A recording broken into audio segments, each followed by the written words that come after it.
రెండోది ఏంటంటే ఆడవాళ్ళు వాళ్ళు డిసైడ్ చేసుకోగలరు. వాళ్ళకి ఎటువంటి దుస్తులు వేసుకుంటే వాళ్ళకి నప్పుతుంది, ఏ ఏ డ్రెస్ ఏ డ్రెస్లు వాళ్ళకి కంఫర్టబుల్గా ఉంటాయని వీళ్ళు ఎవరండి చెప్పడానికి? ఇవాళ కొన్ని మతాలకు సంబంధించిన వాళ్ళు న్యూడ్లుగా నడుస్తున్నారు. మా బిల్డింగ్లోకే బట్టలు ఒంటి మీద నూలు పోగు లేకుండా వచ్చిన స్వామీజీలు ఉన్నారు, ఒక మతానికి చెందిన వాళ్ళు. మరి అది కూడా మాకు ఇబ్బందే. ఒంటి మీద బట్టలే లేకుండా బయట మనుషులు తిరుగుతుంటే చాలా గలీజ్గా ఉంటుంది. మరి ఆ ఇబ్బందిని, ఇటువంటి ఇబ్బందుల్ని ఎవరైనా మాట్లాడారా? కండలు చూపించే హీరోలు ఉన్నారు, వాళ్ళ గురించి ఎప్పుడైనా మాట్లాడారా?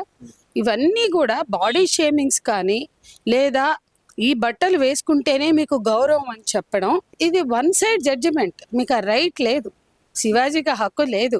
ఆయన ఏదో 2 పదాలు వాడాను వెనక్కి తీసుకుంటాను కదా, నీకు మాట్లాడే రైటే లేదురా బాబు. నువ్వెవరివి చెప్పడానికి? వాళ్ళు డిసైడ్ చేసుకుంటారు.